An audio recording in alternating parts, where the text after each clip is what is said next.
This is The Recap, a weekly reflection on the sermons of Fellowship Baptist Church in Mainville, Ohio, seeking to help you make Jesus essential in every aspect of your life. I'm your host, Ryan Land, and I'm here with the preacher of this week's sermon, Brent Wilson, who is doing a pose or a face, or so if you're watching on YouTube, you get a little bonus content. You get a little bonus content. Brent is doing, and it really threw me off in the intro. Brent, it's Super Bowl Monday. Is that, yeah. I don't know if that's a thing. Yeah. Well, we should make it a thing. We just did. We did. It's Super Bowl Monday. What's your hot take about the Super Bowl? Boring. Okay, that's so funny because you know what my hot take is? What? Loved it. So much fun. My favorite thing was before every snap, I would count how many defensive players were on the line of scrimmage, and I would try to guess how many were going to blitz. Because the defense was just so dominant. Yeah. So I loved it. I'm glad the Seahawks won.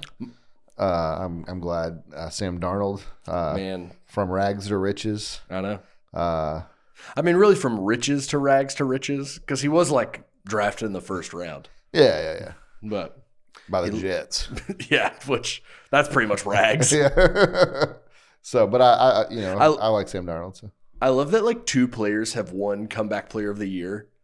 And like the thing that they've come back from is playing for the Jets. Who's the other one?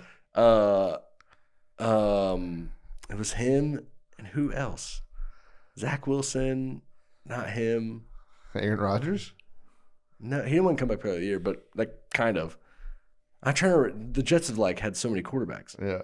I can't remember. It's like being a Jet is just like terrible, a curse. So, but yeah, pretty good commercials. You really didn't see the Dunkin' Donuts one with Ben Affleck? No. Oh, dude, it's so funny. I'm too much of a social butterfly. Dude, it's so funny. So during the commercials, I talk to people. It was like a 90s sitcom reunion. So like Urkel was on it. Carlton from Fresh Prince was on it. Joey from Friends was on it. I need to go watch that one. And also, Jennifer there wasn't like a polar bear one or something? Or the Pepsi polar bear one was very funny. It was like the polar bear. It was like the polar bears getting caught with Pepsi. Oh, I was gonna say, isn't that Coca-Cola? Yeah, thing? they kind of steal it from Coke, and it's like these two polar bears at like a Coldplay concert, and they're like on the jumbotron drinking Pepsi. That's hilarious. It was very funny. But hot take: Pepsi, terrible. Oh well, these polar bears didn't think so. That's bad. They liked it. But there was another. Oh, the Jurassic Park one. Did you see that one? Yeah, that was a good. That was a good one. Yeah, it's like, what if Jurassic Park worked? Yeah, they're like on like dinosaur like kiddie rides. Hey, roar again! It's so funny. So good commercials. Yeah. Okay game depending on what you're wanting. And now we won't talk about football for I don't know. Scott Meadows texted me right when the game was over, and it was like how many days? 200 and whatever days until kickoff. Until opening kickoff. Well, we got the draft. You got the draft, and then off season. Yeah. It's like the only thing I care about in off season is like trades and signings. Yeah, I mean like training camp. I don't really care. Just starts getting your blood boiling a little bit. Oh, that's true. It's like when everyone's filled with optimism. Like in my house, we were a baseball house, and so it's like we always knew what day and that's like I actually think it's like February. It's like when pitchers and catchers report, like for training camp, and so it's like we always like it's baseball season, it's coming. So, well, all right, let's talk about Hebrews. This chapter is my height. Hebrews 5:11. You're not 5'11", are you? I am. Oh, you think I'm taller or shorter? I guess that's right. You're a little taller than me. That makes sense. But when you first said it, did you think I was saying I was taller than I actually was, or shorter? I was thinking maybe you were 5'10", because I'm like 5'9". Wow. Because I've historically called myself 5'10", and recently learned I'm really 5'9". What was it contributing to the added inch? Your hair? I think just your confidence? Just at some point I was measuring your aura. Someone told me that, and so that's on my license. Did you get any flack for saying aura from any of the youth? No. I thought I heard some groans around me. I'm not gonna lie. Probably that was my goal. That was honestly, so funny. To make them cringe. Look, here's the deal. Cringe is the greatest weapon in the hands of an adult. Like if you want something to end, you just make it cringe. 6-7. That's what we did. We killed it by making it cringe. I like that. So kill him. You heard of kill him with kindness? Kill him with cringe. Kill him with cringe. Okay, let's talk about this. I think this is a great chapter of Hebrews. Yeah. Do you agree? Or great 5 chapter? or 6? Or both of them? 5 or 6. But I really mean section. I don't really care about chapters and verses. Yeah. The worst thing that ever happened to the Bible. Wasn't it? Is that your professor used to say that? Yeah. The worst thing that ever happened to the Bible was adding chapters and verses. Yep. I'm like, I don't know about the worst thing. Dr. Draper. Is he also the one that would come in and ask for prayer requests, and if no one had one, he'd say, "Lord, we don't need you today." Yep, that was him. So serious, dude, too. What a hero! What a legend! Legend status. Aura. Dr. Draper had aura. No, I think in Hebrews is a very theological book, which is good, and not to what I'm about to say, that theology is not applicable, but I do think this chapter is very like, you can read this and be like, okay, where am I at? It's like, I think it's wise why you call it like a checkup. And I think 5 is super well known, right? That you should, you're on milk and you should be on solid food. That I think this passage is really except for well that known. guy in your illustration about, he probably knew the passage and didn't know what it meant. Yeah, because he's on milk. He wanted it too. Milk's good though, but not in whole milk. So I used to be a 2% guy, Blech. but I'm on whole milk now. Yeah, so good. I'm on that A2 milk. I don't know what that means. It's got some protein in it, and it lasts like 100 years. Not really, but it lasts way longer than regular milk. Huh. Like, we don't drink a ton of milk in my house, but we do. We buy it from Costco, and we get like a carton, and we get 3 cartons of it, and it never goes bad. And it's not like we're drinking milk every day. I did drink some bad milk a couple weeks ago, and it was like, it messed me up a little bit. That's rough. It was like not fully bad. It was just like kind of bad. So it's like I'm drinking it. I'm like, this doesn't taste perfect right there. This is like perfect like intern behavior. When I was a youth intern, we made a video, and it was like what your life would be like if you didn't go to youth camp. And so it was like me like having like I was cleaning out a toilet or whatever. But one of the things was that I drank expired milk. But I wasn't smart enough to like cut the shots in such a way that I could show the expiration date on the milk, cut to me drinking it, and like I could have like switched the cup. Yeah. So you drank expired milk? So I just for the shot. I was like, we got to do it, and so I just drank. Oh, did you throw up? No, oh, I didn't swallow it. I drank it and just spit it out. Smelling it might make me throw up. Yeah, it was brutal. But I was just like, I'm doing it. I'm putting my body on the line video for the children. It's all for the cause. That's right. Okay, I want to ask a question before we get into like the actual kind of points, and then I got stuff I want to talk about. But why do we like buck against this chapter? Like, why would we prefer to just like coast? We get our Jesus and our get our milk, and then just like move on. Like why would we why are we the tendency to be like the guy in your story, to be like, no, give us the milk, we just want the milk. Like what is it in us that makes us not want to be spiritually mature? Well, what is it in us that makes us not want to be spiritually mature? Yeah, or that makes us comfortable with the immaturity, the milk or whatever. Well, I think on one level, I think people don't. I think they're blind to their immaturity. Okay. On one level, I think they think, maybe I'm not as far as I should be, but I'm like okay. And so I think there's some self-deception and some of that. Do you think some of that could be like just ignorance? I just don't know what I don't know. Well, that was going to be the other thing. Yeah, okay. I was going to say like either self-deception or I think they've been discipled in a way that they actually think, oh, well, I'm doing pretty good. This is all I've been told to do. I don't know anything else to do, and so yeah, I'm fine. I think about like here's just kind of a caricature example of, I'll ask people, that maybe join our church or something, and they'll say, hey, what's the gospel? And they'll go, this is very helpful. It's the Bible. And it's like, what? Yeah. And I'm like, I'll push a little bit more, and they go, oh, well, yeah, it's live like trying to follow Jesus the best you can. Yeah.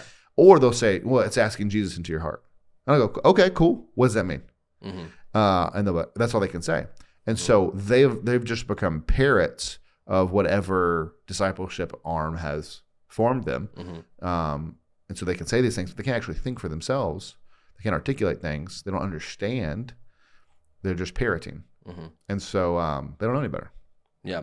And so would you say that like sort of like either self-deception or like you mentioned in your sermon, I thought this was super helpful. It's like some of you, this is you because you're so prideful. Mm-hmm. Like I feel like that would be where I land more often than the like self-deception or the just like ignorant. I can't claim. I don't think I can. I think I've renounced my being able to claim ignorance card, like by going to like seminary and stuff. But I think for me, it's like, oh, I know that. Mm-hmm. I just figured it out, Mm-hmm. you know. And so, do you think it's that like those things that you talk about like going to the doctor and getting you go get your checkup, and there's always these like little things wrong.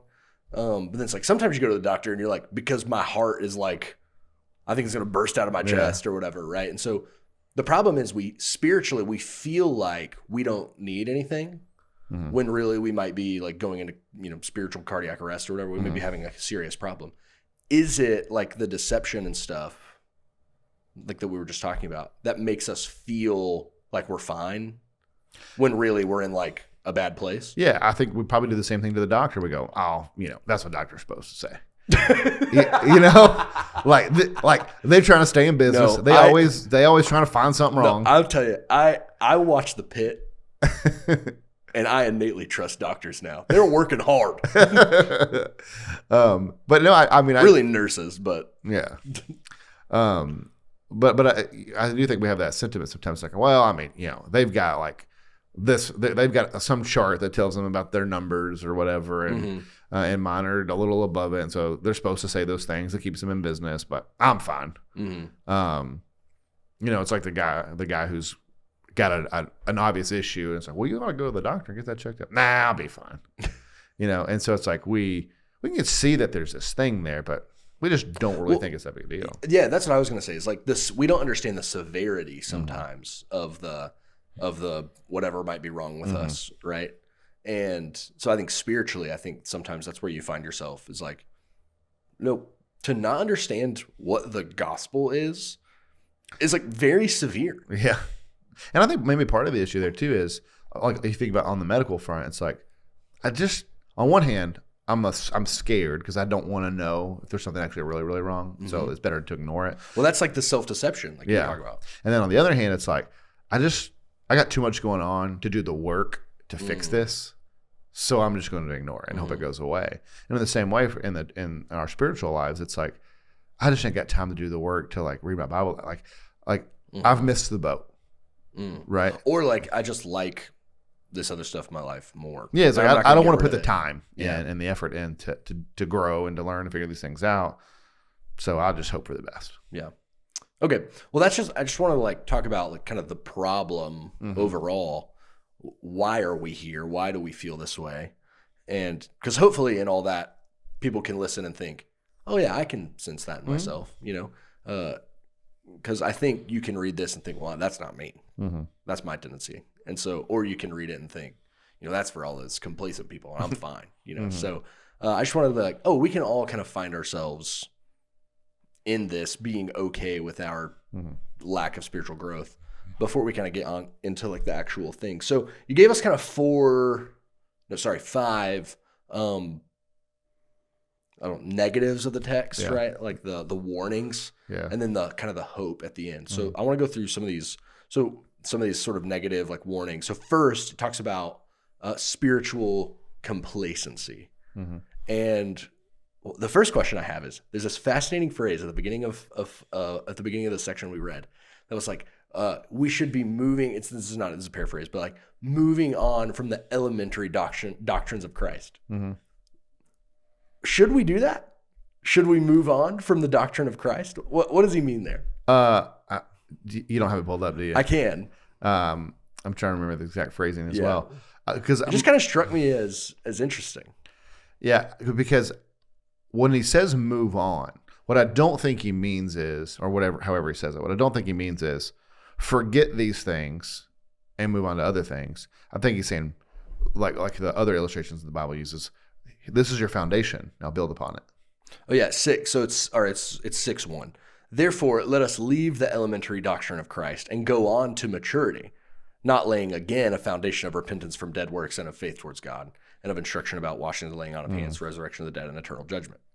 So it sounds like it's like, okay, we've talked about this. Let's move on to other stuff. Let's quit laying the foundation. We got to move on to maturity. Yeah. Is that what he's saying? Yeah. Well, and I think like move on doesn't mean these things aren't important or forget these things. It's build upon them. And so it's like, you've got the gospel, but now let's understand different aspects of the gospel. Like the priesthood thing I'm trying to explain to you, right? Like how does it, within the gospel framework that Jesus has functioned as our high priest to, and you know, it's going to pick this back up in a minute about Jesus going into the heavenly tabernacle. Oh yeah. Right in chapter 8. And it's like, but you can't even understand this aspect of the gospel because you don't have the basic. You don't even know who Jesus is. Yeah. Yeah.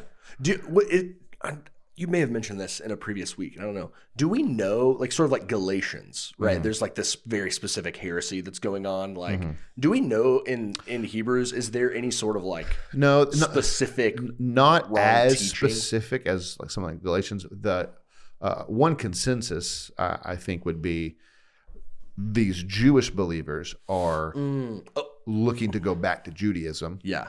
And he's trying to say, there's nothing there for you. Yeah. Okay. That makes sense. And so he's not saying like, all right, we get the Jesus stuff. Time to move on to the real stuff. We're going to talk about Melchizedek. Yeah. That's the real stuff, yeah. you know, or the tabernacle, or whatever. He's saying, no, to understand everything else, we have to get this right. It's like, so let's establish this so we can move on, build upon it. Yeah. Right. Yeah. Yeah. I think you mentioned foundation is like the key word. There, it's like we don't want to. I don't have to keep telling you about repenting of your sins. Like, I want to get to some other stuff. Yeah, it's like we're stuck going over the syllabus. Yeah, and he does give a list of things there that are these kind of basic things like the judgment and repentance and some different things. And it's like, guys, y'all got this by now. So yeah, let's move on. Yeah. So what do you think are like the biggest, I don't know, like temptations or dangers, the pitfalls of falling into like complacency? Like what are the like, you know, for lack of a better illustration, what's like the first bite of like the forbidden fruit that moves us towards complacency rather than growth? I'm not saying there's one. I'm just saying what are some that you can think of that moves you into it? Yeah. Or is there not? Is it a lack of consideration? Is it just complacent? Like, I just used the word in the definition. Is it just laziness? Is it a lack of something rather than an active doing of something? Well, okay, I've kind of got this thought. I've talked about in previous weeks and many times this like chasing after the hype or the feeling or the experience. And I think maybe one of the reasons we do that is because we begin to feel complacent. We're kind of stuck in this rut. We want to get out of it. And so it's like, okay, I want to feel something again. Right? Like we got to do something. We got to make something magical happen, right? We got to produce something so I can get out of that. And so we're constantly chasing this like dopamine hit or whatever. You know, better music, better preaching, cooler building, whatever. Well, and I do think that's true, particularly like post, what is like the Great Awakening, where conversion was this very like emotional moment, and I don't want to say emotion, but there were all these things happening, right? And music and responding and going up front. We're going to sing one more verse. Yeah. And so it's like there is which is a very American kind of uniquely American kind of thing, but when that is the birthplace of your conversion, I do think that creates what you're talking about, where you're trying to get to that moment over and over and over again. Yeah. And so I think, you know, we start feeling that way, so we begin to chase this other thing. And then when that kind of runs its course and we're like, okay, I've taken all the highs I could get in all these other ways. Well, now what I do? And I can't figure it out. And so I kind of just slowly drift into this complacent place. And so I kind of think about that as like we're chasing these. I think of a creek. It's shallow and loud, right? And that's kind of what we're chasing, instead of the Ohio River. It's deep and wide, and but you don't hear it, right? So it's like we actually want to wade into the Ohio, not the creek. And so, but it's not flashy. It doesn't have aura or hype, like whatever. It doesn't have all that. And so it's like it's the steady rhythms. It's the spiritual disciplines week in and week out that aren't crazy emotional mountaintop experiences, but that slowly brings you deeper and deeper and deeper and deeper and gives you stability and strength. And so, but that's not flashy. Yeah.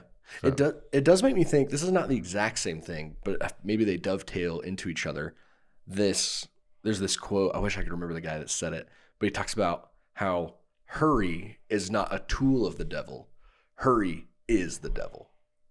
It's like, and just that the pace of our life like is actively drawing us away from the things of God, because they are slow and methodical and quiet and like reflective and those things. And so, but we're always like, I mean, just in the time we live in, it's like we're just in the go. Yeah. It's like $10 million or whatever for 30 seconds of advertising, because that's all our brains can handle. You know, it's like like pretty soon they're gonna be selling them in 15 seconds, and then the ad is gonna swipe up, you know, to make it feel more like our phone or whatever.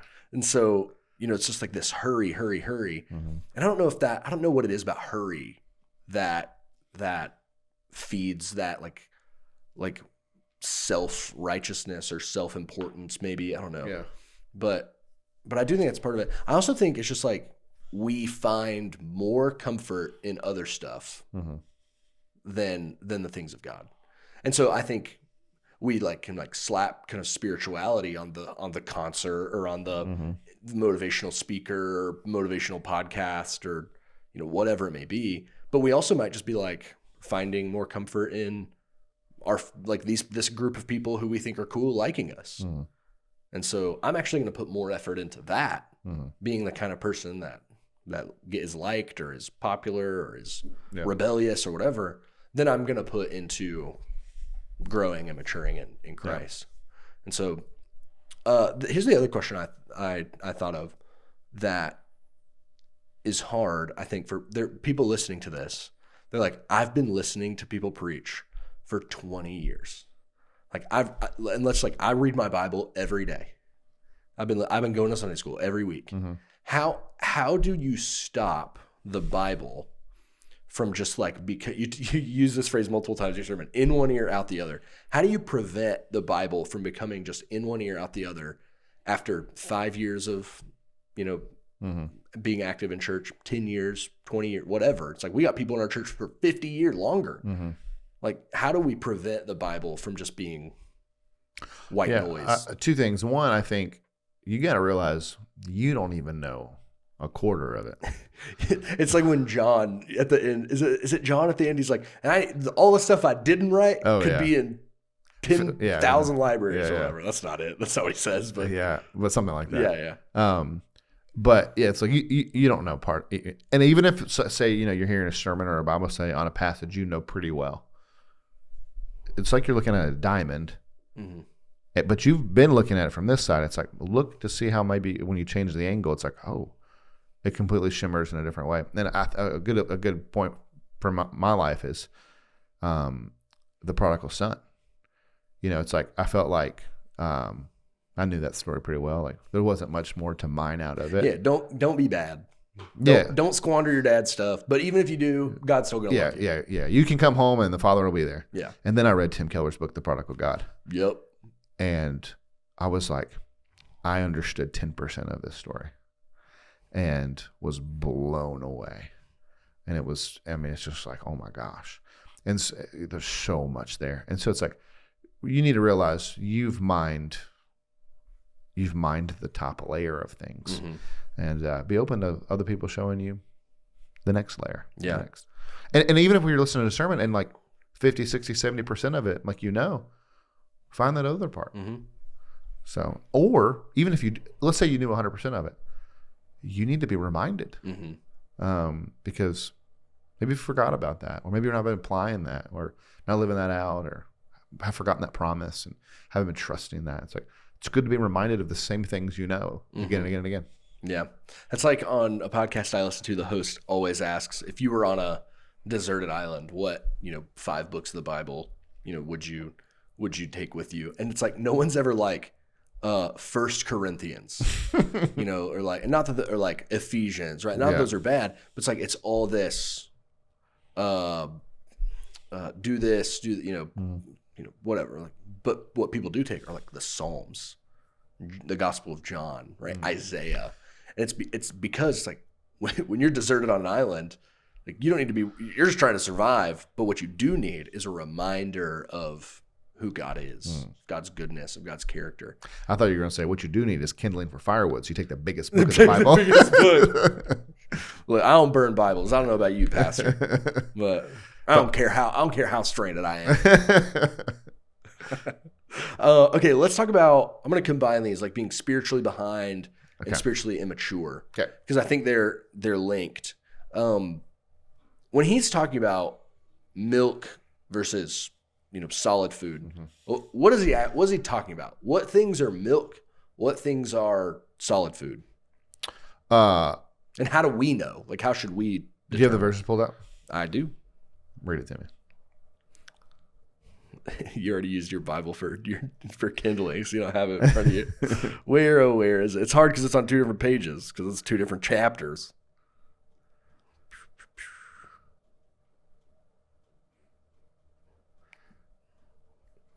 I know. Okay. For though by this you ought to be teachers, you need someone to teach you again the basic principles of the oracles of God. Fascinating phrase. Oracles of God. You need milk, not solid food. For everyone who lives on milk is unskilled in the word of righteousness since he is a child. But solid food is for the mature, for those who have their powers of discernment trained by constant practice to distinguish good from evil. So 2 things going on. You've got just like your ability to handle the word. So those who are on milk, it's like you have to be taught the same basic things over and over and over and over again. The basic things like, hey, Jesus died on the cross. Forgive your sins. He was raised from the dead. You got to repent, believe. VBS. That's what I think of. Yeah, the ABCs. Yeah. Over and over again. And so by contrast, those who are on solid food, they can read Isaiah. They can read Ezekiel. They can read whatever and mine it and study it and look and turn that diamond over and look at it and figure it out and understand it and apply it and take it in and live it out and all those things. So on the one hand, you have that part. On the other hand, you have this phrase at the end that's they're able to discern good from evil. Well, by contrast, the one on milk is unable to do that, and the one who is on meat can do that. And so you have this inability to look at a situation, an ethical issue, a Bible teaching, an interpretation, and know, is this right or wrong? Or just like no, like culture, like look at the world around you. Like right? Is that situation like an ethical issue? Is that good or bad, right or wrong? A great example from yesterday, right? You've got all this commentary about these 2 halftime shows and people's thoughts about both of them. And we don't have to get into it, but just that there's all this commentary, all these people's opinions on social media today about what they thought about the halftime show and the alternative one.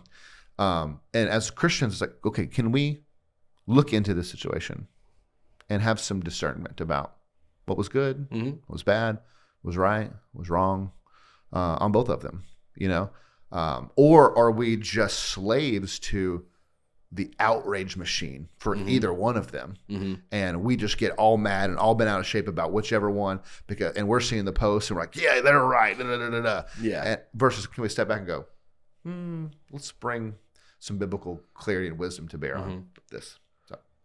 Hold on to that idea of outrage machine because I want to come back to it. But I, like one thing I think it was you told me this for the first time is like, or maybe it was in a book that we talked about. I can't remember, but it's like everyone's worried about, like sexual content, like in movies and TV shows or whatever. And they're like, oh, but we're gonna watch The Bachelor on Thursday nights. Oh yeah. You know, it's like let's say even 10 years ago when The Bachelor wasn't like you know so sexually explicit. Yeah. Like it is now. So it was less sexually explicit 10 years ago than it is now. It's like, but actually, what it's teaching you about what love is and what romance is and what marriage is, it's like that's actually can be more damaging than just like sexual content in a movie or whatever, right? So let me tell you where this came from. Okay. So my old roommate, your old youth pastor, Brady, we went to the same camp together, brought both of our youth groups, and he's talking to my pastor's at the time's wife, who loves like reality TV. No. Oh. Who loves like the classic romance things, like what's like a Gone with the Wind. No, well, probably yes, but like the Philadelphia Mr. Darcy. What's that one? Pride and Prejudice. Like I'm thinking movies. We're going way back. Pride and Prejudice. Yeah, like all that stuff. Jane Austen. Yeah. Like love that. Whatever. Yeah. And Brady begins to argue with her like those things are more dangerous than whatever sexually explicit thing. Yeah. And she got ticked off. But his point, I mean, and it's not that we should just go watch. Don't read Pride and Prejudice. Is what Brent's saying. No. I'm just kidding, my wife loves Jane Austen stuff, but it's just that if you watch it without a lens and thought, and what is the message here? Well, these chick flicks that have no nudity and have no explicit language or whatever are forming you and training you on, like you said, what love looks like. And some of them that have, affairs or, they're about to get married and then she runs off and marries someone else, like teaching us that we're rooting for the other guy. We're rooting for the affair. We're rooting for infidelity, and we don't even realize it. Yeah. Which is similar thing, but slightly different. I remember Dr. Moore talking about when Avatar came out, Blue people, and how at the end of the movie, people stood up and cheered. And he wrote an article about it. He goes, I don't think they realize that they are cheering against America. Yeah. He's like, because this is a whole movie about, capitalism, like colonialism. Yeah. Like you're cheering for the blue people, but we are the white guys that are coming in to take all the minerals or whatever. Unobtainium, Brent. How could you forget? The unobtainium. How could you forget the title of the unobtainable mineral in Avatar, unobtainium? And so it's just like, but people, they weren't thinking about it. And it's not that it's not a good movie. Right. But it's like, okay, we don't even see the thing that the story is saying to us and how it's forming us. And if that's true in movies, how much more true is it in podcasts and news and articles and the outrage machine and all that stuff? Yeah, it's like when, this is like the last thing I'll say about this, when parents come to me and they're like, should I let my kid listen to like this artist or watch this movie or this TV show or whatever? It is so, I mean, for the most part, I cannot give like a don't watch this answer. Like, because it's actually super helpful to watch and understand things that do not affirm a Christian worldview and be able to see where they get it wrong and then say where and where they like unknowingly get it right. Yeah. Because they can't help but do it. I wish I could remember what I was watching the other day, and I was like, this was just the gospel. Here's a great example. My family, we just finished watching all the Harry Potter movies. And for years, Christians were boycotting Harry Potter, not watching Harry Potter. And we finished. I pulled a book out of our old church library that was like, why you shouldn't read Harry Potter. We were like, trash. And the guy that wrote it, his name was one of the characters from Harry Potter, like his last name. That's so funny. But, we watch it, and all my kids are like, this is the gospel at the end of Harry Potter, right? Like, he dies and comes back to life. Spoiler. Sorry, you've had time. He dies, comes back to life. Everyone and their dog knows Harry Potter. And he defeats evil, and it's like. Who's a snake? Yeah. It's just so good. And I'm like, you've missed out on that opportunity to see this good thing. Yeah. And so I think it is good to say like, hey, you're not like, for a kid or whatever, it's like, you're not ready for this. Oh yeah. No, I'm not saying Harry Potter or anything, right? It's like, because they're still on milk. Yeah. Right. And that's okay. right? Or like an adult, right? That's a new believer and it's like super into, some movie series or whatever, but they're also struggling, with sexual sin or watch pornography or something. Like, hey, let's maybe lay off the movies with all the beautiful, like scantily clad women in them because you're not ready for it. Yeah. It's like, but there are some people who can watch it and their conscience, they can handle it. Right. And so they can watch it and they can discern and they can do all that for themselves, where other people, they just can't. And so I think, I do think it's helpful to come to this text and say, yeah, he's talking about biblical truth, right? There's simple biblical truths, there's complex, there's milk and there's solid food, but also like what we've been talking about, like some of you need to be a little bit insulated from the world because you can't handle it. But as you grow and mature, you can start to, explore the world a little bit. And that's okay. And one of the things I've always liked to point to is when Paul is converted, who is by all accounts at this point in his life at his conversion, like a Jewish scholar, goes away for 3 years to study the scriptures and to understand Jesus and how he's fulfilled everything before he goes out and begins teaching everything. And so it's like, hey, if Paul needed 3 years, you could take some time to grow and learn too. Yeah. So then the question is, how do we know what we're ready for? Like, we're transitioning from milk to solid food. Like how do we know, like kind of in both categories, the biblical category and the kind of like the discernment category? How do we know we're ready to move on? It is interesting when you have this dichotomy, these two things. I'm just not sure that functionally it is the case. It's like even a baby goes from milk to... That's what I'm saying. Like, when do we go to like puffs? Yeah, to puffs.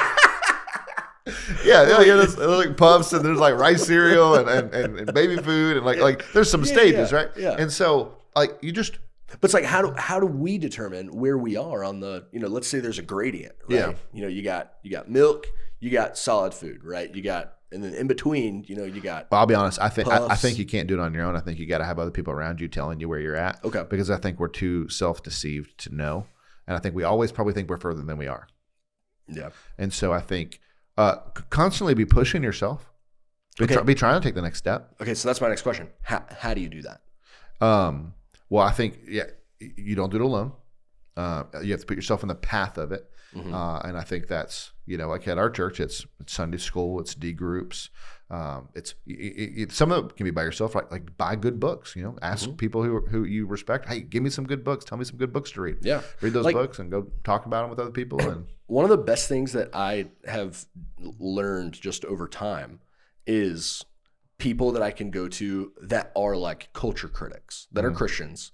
That I'm like, I can go read them and be like, oh, like this, I can see the beauty in this thing, or I can understand this thing better. Or they said this is not even worth your time. Don't go see it. And I'm not gonna. If like there's a guy that writes for TGC, and if he's like, I ain't even gonna watch this, I'm kind of like, okay, that's probably a good sign. I probably shouldn't either. And so I think finding just like other resources like that steer you, rather than just telling you yes or no. Yeah. No, I think it's good. Yeah, so it's in community, and it's just like in the path of it happening. So be in groups where people are reading the Bible, studying the Bible, asking questions, reading books, challenging themselves, praying, living it out.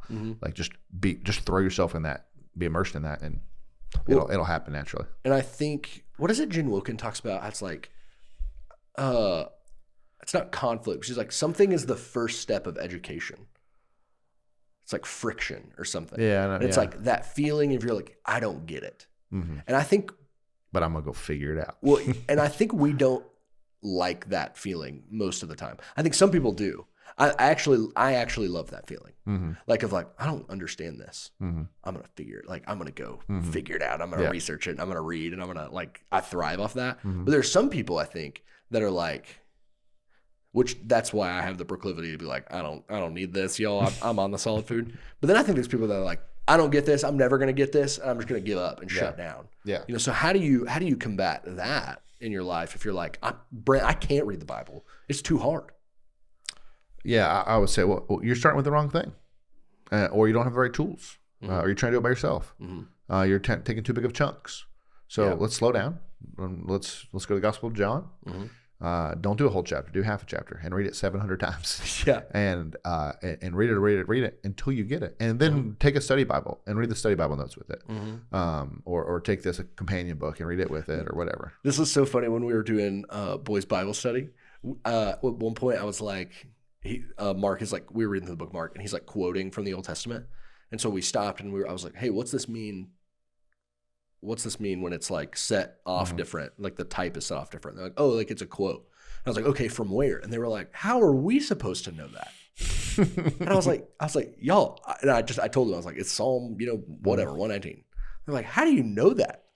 And I was like, I don't have it memorized. There's a little letter right here. Do y'all see that? And they're like, oh yeah, it's a little B or whatever. Yeah. I'm like, okay, look at the bottom of your page.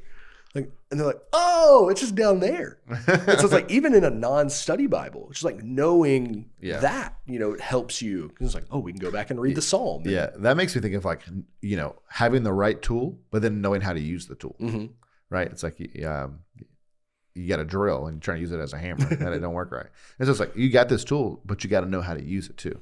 They have a hammer mode drills. They do. That's true. You just put on that thing and then you just...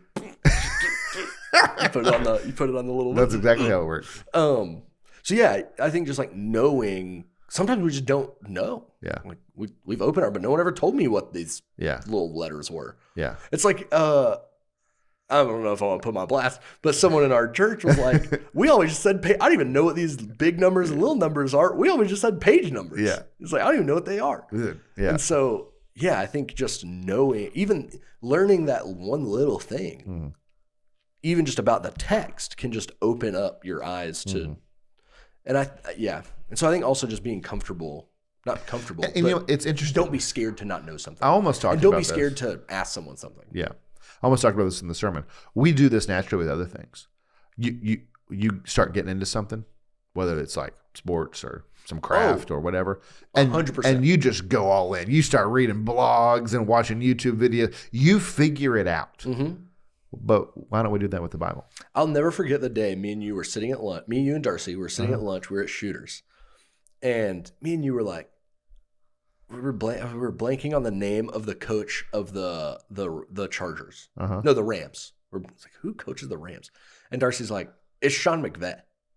And we were both like, what?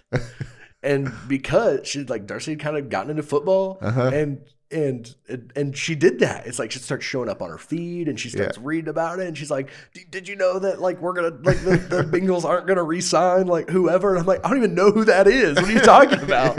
You're a bigger Bengals fan than I am, And so it's like you can see that happen. So how do we motivate ourselves to make that happen for the Bible or for the things of God? Well, it's like you gotta catch the spark of it being interesting. I remember for a good buddy of mine in Kentucky, I gave him a Jesus Storybook Bible and he took it home to read it to his daughter and he came back over the moon. He's like, Brent, did you know the Bible's about Jesus? I was like, yeah. Yeah, dude, I'm the one that gave you the book. but that lit him on fire and he was like, I've got to go figure this out more. Right. Yeah. Then he starts listening to Tim Keller and whoever, and he's like that set him off. And so it's like you've got to realize, oh, the Bible is actually fascinating. Yeah. It's and so you got to put yourself in listen to somebody who's knowledgeable and can teach or whatever, and let your imagination be captivated. I think the biggest step of that for a lot of people is to stop reading the Bible for application. Yes.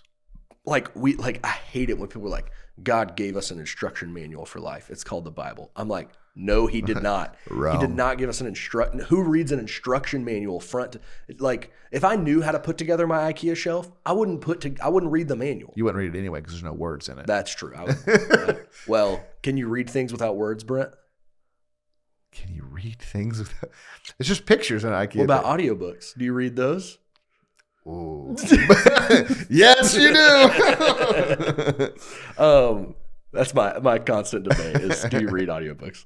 I don't even remember what I was like. Oh, it's like if it were an instruction manual, we all think we have life figured out for the most part.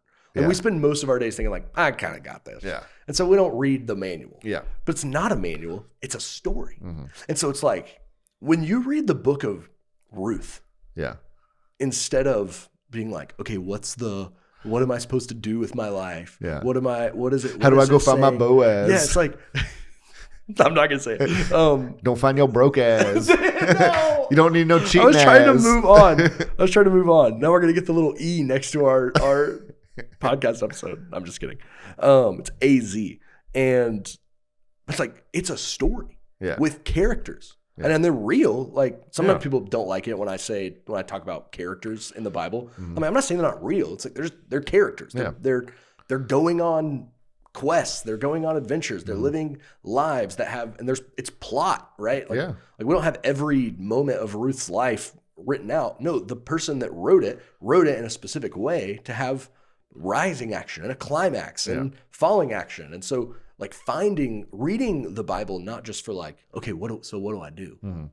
Is that's going to kill your drive every time. It's just going to kill your desire, because who wants to sit down and be like, well, let's read the instruction manual to Battleship, and just read the rules. Yeah. Now, some people need to read the rules of board games like Monopoly, but because they don't know how to play. But if you read the Bible like that, you're never going to read it. You're never going to want to read it. Right. So I think that's like the first step for a lot of people. That's good. Like read the Bible to enjoy it because it's a story. Yeah.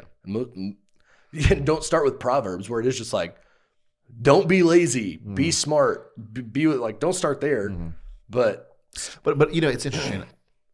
Part of the other problem is people don't read anymore. That's true. That's 100% true. And so it's like when you don't read other things and then you try to come read the Bible, you don't know how to read. I think like you know how to like literally read, but you don't know how to read something and understand and grasp it.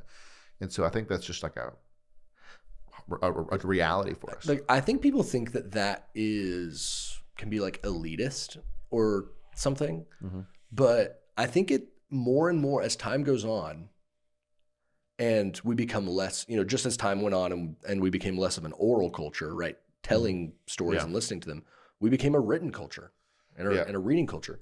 And God gave us a written word. And so I think Christians are going to have to be the ones who hold on to the art of reading and literacy as the world moves away from reading and literacy, because we're like, we have to know how to read. Yeah. And so I think people are gonna be like, well, reading's not for everyone, and I hate reading, and my English teacher made me read The Old Man and the Sea or whatever. And I'm like, yeah, that's fine. Get all. They have to read The Old Man and the Sea, even though it rocks. It's an absolute banger. A Hemingway banger. It's awesome. It's about an old man on a boat trying to catch fish, and he loves the Yankees. Anyway, he's like thinking about the Yankees the whole time and a fish. But it's like if you've got to know how to read and understand. Not from like this, what do I do perspective, but like I can enjoy this. One of the things I can understand what's happening. In the story. One of the things that was so fascinating that you experienced, and then we got to land this plane here. So we started late. I know, but that you had the youth read The Great Divorce.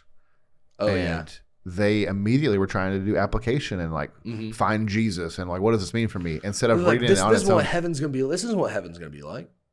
Like, did you not read the preface? I'm like, that's not what it's. Yeah, they probably didn't. No one reads the preface. They probably thought it was called the preface. But they didn't know how to interpret it, and I find a lot of people when they read The Great Divorce, like it's hard for them, and I think it's because we've not honed those muscles of reading.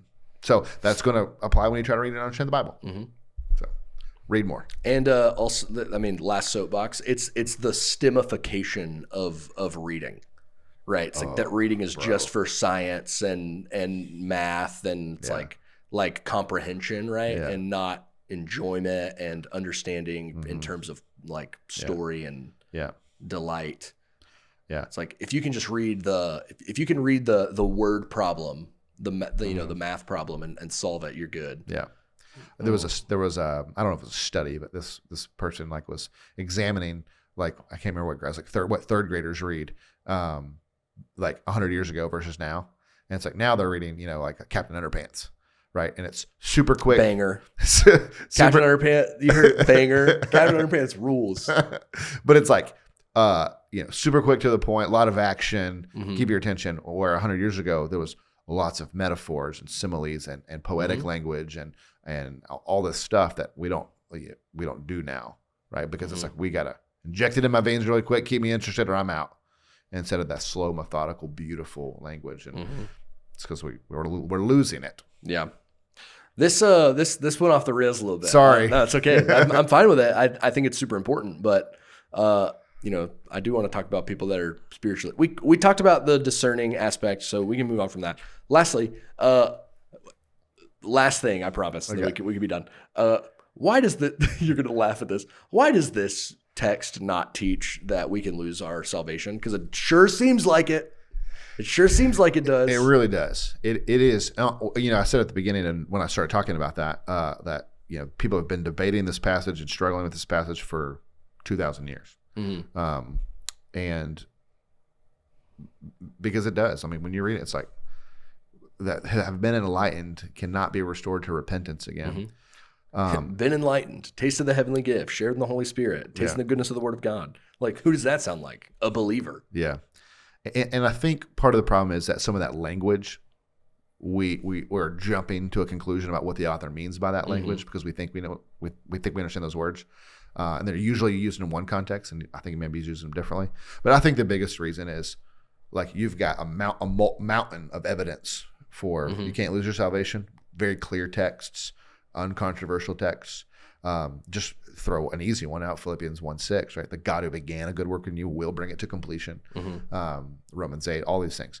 And then you have this one kind of weird passage, and it's like, okay, we believe the Bible has unity and doesn't contradict itself. So this can't mean that. And I do think once you come to that conclusion, and then you go, okay, what's he trying to say? Well, one, when you understand the big context of Hebrews, they say, don't go back to Judaism. They're saying, hey, if you go back to Judaism, there is no forgiveness. And the verse there about like crucifying the Son again is like, you're joining the side of the Pharisees and Pilate and all those guys. And so you're saying you want to crucify him. You're joining their team. And then I think when you compare all the things he lists to the Israelites in the wilderness, they did all those same things. And so the point really, I think, becomes, oh, these people are around all these things. They're doing these things. But they're like those Israelites who were around and did all these things, but in the end weren't saved. It's a hard passage. I don't want to skate over it and say, oh, it really just means this. Yeah. It's hard.